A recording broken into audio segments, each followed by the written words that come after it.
ආයුබෝවන් සුබ දවසක් හැමෝටම. අද මම ඔයාලත් එක්ක සාකච්ඡා කරන්න තෝරගත්ත මාතෘකාව තමයි රාජ්‍ය කියන පාඩමෙන් ඔයාලගෙන් නිතරම අහන ප්‍රශ්නයක් පිළිබඳව. රාජ්‍ය සමාජයේ පවතින දේශපාලන බලය කේන්ද්‍රීය ප්‍රකාශනයක් වේ සාකච්ඡා කරන්න කියන ප්‍රශ්නය තමයි අද මම ඔයාලත් එක්ක සාකච්ඡා කරන්නේ. ඔයාලා දන්නවා දේශපාලන විද්‍යාව තුළ බහුලව සාකච්ඡා කරන මාතෘකාවක් තමයි මේ රාජ්‍ය කියන පාඩම. ඉතින් මේ පාඩමෙන් ඔයාලගෙන් මේ රාජ්‍ය කියන ආයතනය උත්තරීතර උසස් ආයතනයක් වන්නේ ඇයි කියන කාරණය සම්බන්ධයෙන් නිතරම වගේ ප්‍රශ්න අහන තියෙනවා.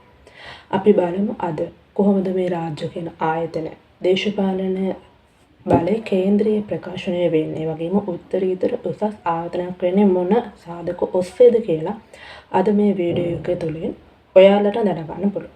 මුලින්ම ඕනම ප්‍රශ්නයක් ලියන්න කලින් ඔයාලා දන්නවා හැඳින්වීම අන්තර්ගතය නිගමනය කියන මේ කොටස් තුනට අනුව තමයි ඔයාලා පිළිතුරක් නිර්මාණය කරන්න ඕනේ. ඉතින් අපි බලමු කොහොමද මේ ප්‍රශ්නයට අදාළව පිළිතුරක් ගොනු කරද්දී මේ ප්‍රශ්නයට නිර්මාණාත්මකව ප්‍රවේශයක් ගන්න කියලා. ඔයාලට පුළුවන් රාජ්‍ය කියන සංකල්පය පොඩක් හඳුන්වලා ඒ වගේම මේක කේන්ද්‍රීය ආයතනයක් අනෙත් සංවිධානවලට වඩා කොහොමද උසස් වන්නේ කියන කාරණය සම්බන්ධයෙන් හඳුන්වා දෙමින් මේ ප්‍රශ්නයට ප්‍රවේශයක් ගන්න. අපි බලමු කොහොමද එතකොට මේ ප්‍රශ්නයට නිර්මාණාත්මක හැඳින්වීමක් හදාගන්න කියලා. රාජ්‍ය යනු මිනිසුන් සාමූහිකව එකතු වී පිහිටුවාගත් සමාජය තුළ පවතින පැරණිතම සමාජ ආයතනය වේ. දේශපාලන සාමූහිකත්වයේ ප්‍රධාන ප්‍රකාශනය ලෙසද රාජ්‍ය සැලකේ. දේශපාලන විද්‍යාව තුළ බහුලව අධ්‍යයනයට ලක්වන බැවින් මෙම රාජ්‍ය නම් සංකල්පය දේශපාලන විද්‍යාවේ කේන්ද්‍රීයම සංකල්පය ලෙසද හඳුනා ගනී. මෙම රාජ්‍ය නැමැති සංවිධානයට අමතරව මිනිසුන් සාමූහිකව එකතු වී පිහිටුවාගත් සංවිධාන දහස් ගණනක් පැවතියද ඒ සියලුම සංවිධාන අතුරින් රාජ්‍ය උත්තරීතර හා උසස් මනුෂ්‍ය සංවිධානය වන බව වරක් ඇරිස්ටෝටල් ප්‍රකාශ කර ඇත.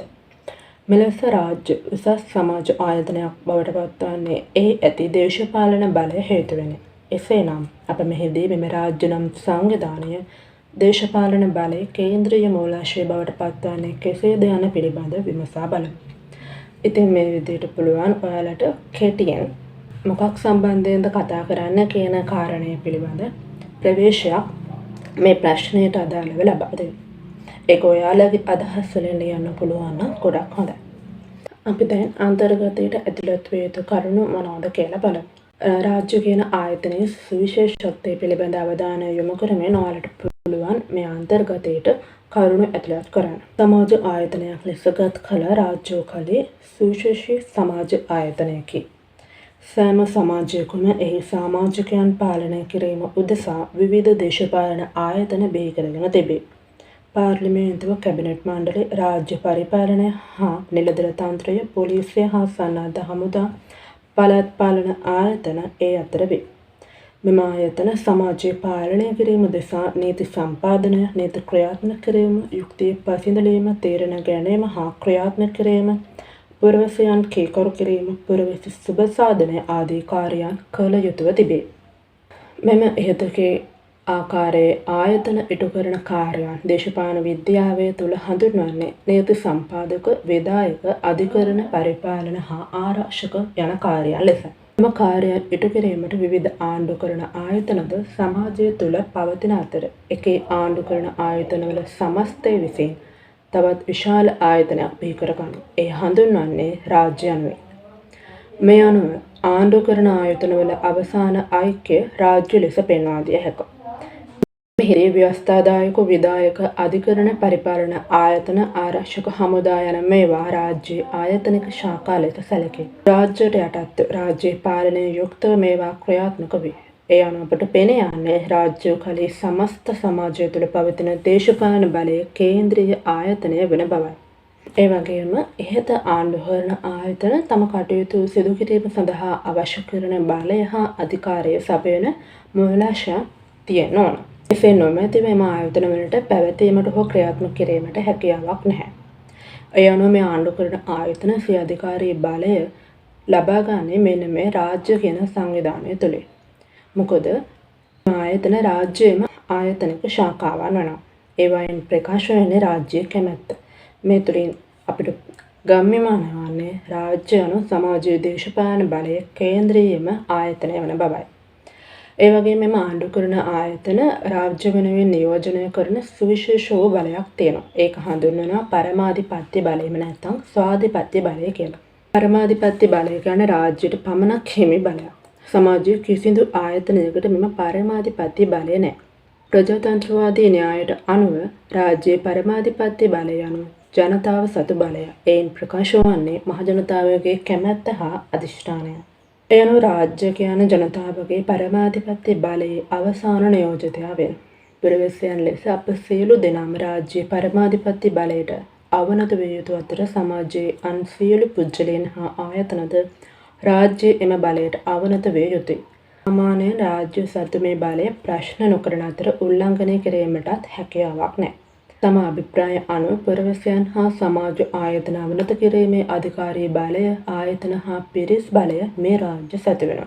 මෙලෙස පුරවැසියන් හා ආයතන මත රාජ්‍ය සතු බලය පරිපූර්ණයි. ඒ වගේම ඒ තුළින් අපට හඳුනා ගන්න පුළුවන් සමාජයේ පවතින දේශපාලන බලය කේන්ද්‍රීය ආයතන විදියට රාජ්‍ය හඳුනා ගන්න පුළුවන් කියන කාරණය. රාජ්‍ය වූ කලේ මනුෂ්‍ය සංවිධාන අතර ඉහළම සංවිධානය වෙනවා කියලා ඇරිස්ටෝටල් වරක් ප්‍රකාශ කරලා තියෙනවා. මෙන්න මේ අර්ථය පිළිබඳ විමසා බලද්දී රාජ්‍ය කියන්නේ සමාජ දේශපාලන බලයේ කේන්ද්‍රීය ආයතනය වෙන බව තවදුරටත් අපිට පැහැදිලි කරගන්න පුළුවන්. මේ ප්‍රකාශයට ප්‍රධාන අර්ථ දෙකක් තියෙනවා. එම අර්ථ දෙක පිළිබඳ විමසා බලද්දී අපිට පැහැදිලි වෙනවා රාජ්‍ය කියන්නේ සමාජ දේශපාලන බලය කේන්ද්‍රීයම ආයතනය වෙනවා කියන කාරණා. එම අර්ථ දෙක තමයි ඇරිස්ටෝටලියානු අර්ථය හා වෙබේරියානු අර්ථය. ඇරිස්ටෝටලියානු අර්ථය ග්‍රීක දේශපාලන දාර්ශනිකයෙකු වුණු ඇරිස්ටෝටල් තම දේශපාලනය කියන කෘතිය ආරම්භයේ ප්‍රකාශ කරලා තියෙනවා රාජ්‍ය මනුෂ්‍ය සමාගමක් වන අතරම මනුෂ්‍යයන්ගේ ඉහළම පොදු යහපත වෙනුවෙන් ක්‍රියා කරන නිසාය අනෙක් මනුෂ්‍ය සමාගම් වලට වඩා උත්තරීතර වන්නේ කියන කාරණය. රාජ්‍ය සමාජයේ සෑම දෙනාගේම පොදු යහපැවැත්ම හා සුබ සාධන ළඟා කර ගැනීම අරමුණු කරගන්නා බැවින් එය අන්‍ය සංවිධානවලට වඩා උසස් වන බව ඇරිස්ටෝටල් ප්‍රකාශ කළා තියෙනවා. වෙබේරියානු අර්ථයට අනුව ජර්මන් ජාතික සමාජ විද්‍යාඥයෙකු මැක්ස් වෙබර් දේශපාලන වෘත්තියක් වශයෙන් නම් රචනයේ රාජ්‍ය පිළිබඳ දක්වලා තියෙන්නේ රාජ්‍ය යනු නිශ්චිත භූමි ප්‍රදේශයක් ඇතුළත බලහත්කාරී බලය සුජාත ලෙස පාවිච්චි කිරීමේ ඒකාධිකාරය තිබෙන්නේ තමන්ට පමණක කියාපාන මනුෂ්‍ය ප්‍රජාවයි යනුවෙනි. සමාජයේ අනෙකුත් ආයතනවලට හා පුද්ගලයන්ට බලහත්කාරී බලය පාවිච්චි කිරීමේ අයිතිය තියෙන්නේ ඒ සඳහා රාජ්‍ය ඉඩ ලබා දුන්නොත් පමණයි. රාජ්‍ය යනු ප්‍රචණ්ඩත්වයේ පාවිච්චි කිරීමේ අයිතිය හිමි එකම මූලාශ්‍රය බව වෙබර් දක්වනවා. තවද රාජ්‍ය දේශ සීමා තුළ සිටින සමාජ කණ්ඩායම් මනුෂ්‍යයන් මෙහෙවීමේ පාලනය කිරීමේ හික්මවීමේ මෙන්ම දඬුවම් කිරීමේද අවසාන බලය හිමි සංවිධානය වෙන්නේ රාජ්‍ය. ඒ සඳහා බලය නීති රීති සංවිධාන පුද්ගලයෝ රාජ්‍ය සතු වෙනවා. නීති රෙගුලාසි අධිකරණ නිල බලතන්ත්‍රය යුද හමුදා පොලිසිය බන්ධනාගාර ආදියෙන් සමන්විත විස්තෘත බලගතු හා අන් කිසිදු ආයතනයකට නොමැති වූ අධිකාරී බලයක් රාජ්‍යයට හිමියි. මේ අධිකාරී බලය පරමාධිපත්‍ය බලය නැත්නම් ස්වාධිපති බලය විදිහට හඳුන්වනවා. පරමාධිපත්‍ය බලය කියන්නේ බලය තිබෙන භූමි ප්‍රදේශය ඇතුළත සමාජය මෙහෙයවීම සඳහා අවශ්‍ය නීති සම්පාදනය, නීති ක්‍රියාත්මක කිරීම, යුක්තිය පසඳලීම, නීතිය හා සාමය පවත්වාගෙන යාම සඳහා රාජ්‍යයට පමණක් ඇති බලයකි. අනෙකුත් සංවිධානවලට එම බලය යම් ප්‍රමාණයකින් හෝ ඇතනම් රාජ්‍ය බලයට යටත්ව හා රාජ්‍යයේ අනුමැතිය ඇති බව වෙබර් තවදුරටත් පෙන්වා දෙනවා. මෙම ඇරිස්ටෝටල්ගේ හා වෙබර්ගේ අදහස් විමසා බැලීම තුළිනුත් අපට පැහැදිලි වෙන්නේ සමාජයේ පවතින සියලු දේශපාලන බලයන්ගේ ප්‍රධානම මූලාශ්‍රය වගේම කේන්ද්‍රීයම ආයතනය මේ රාජ්‍ය කියන සංවිධානය වන බව. මේ පිළිබඳ විවිධ දේශපාලන දාර්ශනිකයන් සිය අදහස් ඉදිරිපත් කරමින් රාජ්‍ය නම් සංවිධානය උත්තරීතර මෙන්ම බලය කේන්ද්‍රීයම ආයතනය බව පෙන්වා දෙනවා. සම්භාව්‍ය ඉන්දියාවේ සිටි දේශපාලන චින්තකයෙක් වූ කෞටිල්‍ය ඔහුගේ අර්ථ ශාස්ත්‍රය නම් ඉදිරිපත් කරන්නේ රාජ්‍යයට සමාජයේ සෑම කෙනෙක්ම අවනත කර ගැනීමේ හැකියාව ලබා දෙන සුවිශේෂී බලයක් ඇති බව. එම බලය නම් දඬුවම් පැමිණවීමේ බලය. ඔහු එය දණ්ඩ යනුවෙන් හඳුන්වලා තියෙනවා. තෝමස් හොබ්ස්ගේ සමාජ සම්මුතිවාදී න්‍යාය තුළ ඉදිරිපත් කරන්නේ මනුෂ්‍යයන් රාජ්‍යයක් නිර්මාණය කළේත් රාජ්‍ය බලය පිළිගන්නේත් එයට අවනත වන්නේත් තමන්ට අවශ්‍ය ආරක්ෂාව හා රැකවරණය ලැබෙන්නේ රාජ්‍ය වෙතින් පමණක් නිසා. රාජ්‍ය නොමැති තැන පවතින්නේ අරාජකත්වය. එනම් ප්‍රචණ්ඩත්වය, ව්‍යාකූලත්වය, පුද්ගල ආත්මාර්ථකාමීත්වය හා අවිනීතිය. ඒ වෙනුවට පුද්ගල ආරක්ෂාව හා සමාජ ස්ථායීතාව ලබා දෙන්නේ රාජ්‍ය. ලිබරල් දේශපාලන සම්ප්‍රදාය ජෝන් ලොක් ප්‍රකාශ කරන්නේ රාජ්‍යයේ පරමාධිපත්‍යය යනු මහජනතාව සතු බලය මහජනතාව විසින් පාලකයන්ට සේ කැමැත්තෙන් පැවරීමෙන් ලැබුණු කොන්දේස සාගත බලයකි. මනුෂ්‍යයන් රාජ්‍ය බලයට අවනත වන්නේ සිය කැමැත්තෙනි. මන්දයත් පුරවැසියන්ගේ ජීවිතය හා නිදහස ආරක්ෂා කිරීම රාජ්‍යයේ මූලික යුතුකම හා වගකීම වන හේනි. කාල් මාක්ස්වාදී න්‍යායට අනුව දෙන්නේ රාජ්‍ය යනු සමාජයේ අධිපති පාලක පන්තියේ පන්ති ආධිපත්‍යයේ ආයතනයක්. බව සත්වයත්තේ පීඩිත පන්තියේ මත පාලක පන්තියේ බලය පවත්වා ගැනීමේ බලහත්කාරී හා මර්දනකාරී බලයකි. පුරවැසියන් රාජ්‍යයට අවනත වන්නේ සිය කැමැත්තෙන් නොව අකමැත්තෙන්. ඒ රාජ්‍ය බලය සමාජය තුළ බලහත්කාරී හා මර්දනකාරී බලයක් ලෙස පවතින හේනි. ඉතින් මෙන්න මේ කියන කාරණා එක්ක අපිට පුළුවන් මේ රාජ්‍ය කියන සංවිධානය සමාජයේ පවතින සියලු දේශපාලන බලයන්ගේ උසස් උත්තරීතරම කේන්ද්‍රීයම ආයතනය වන බව පෙන්වලා දෙන්න.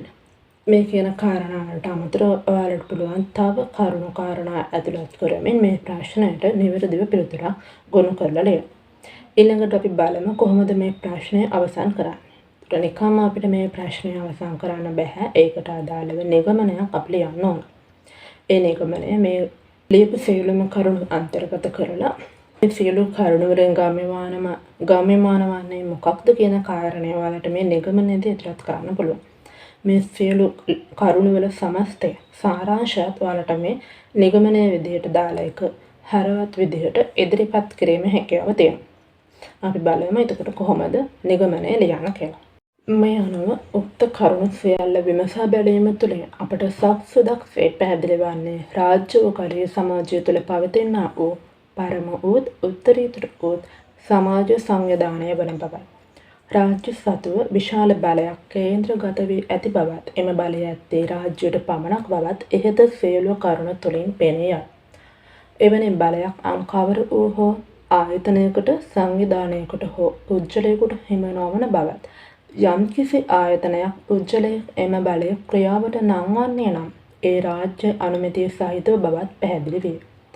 එසේනම් රාජ්‍ය අනුව සමස්ත සමාජය පාලනය කරන්නා වූ සමස්ත සමාජ කෙරෙහිම යෙදවිය හැකි ප්‍රධානතම බල මූලාශ්‍රය හිමි එකම ආයතනය වේ. මේ අනුව සමාජ දේශපාලනයේ කේන්ද්‍රීය ආයතනය රාජ්‍ය වන බව සාකච්ඡා කළ හැකියි. ඉතින් මම හිතනවා අද මේ වීඩියෝ එක තුළින් ඔයාලට රාජ්‍ය වූ කලේ සමාජයේ පවතින දේශපාලන බලය කේන්ද්‍රීයම මූලාශ්‍රය කියන කාරණය පිළිබඳ හොඳ අවබෝධයක් ලැබෙන්නේ නැද්ද කියලා. ඒ වගේම ඔයාලට පුළුවන් මේ කියන කාරණාවලින් රාජ්‍ය කියන්නේ උසස් උත්තරීතර ආයතනයක් කියන එකත් පැහැදිලි කරගන්න.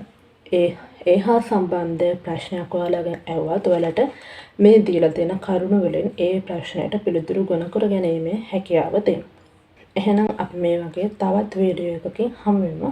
හැමෝටම සුබ දවසක්.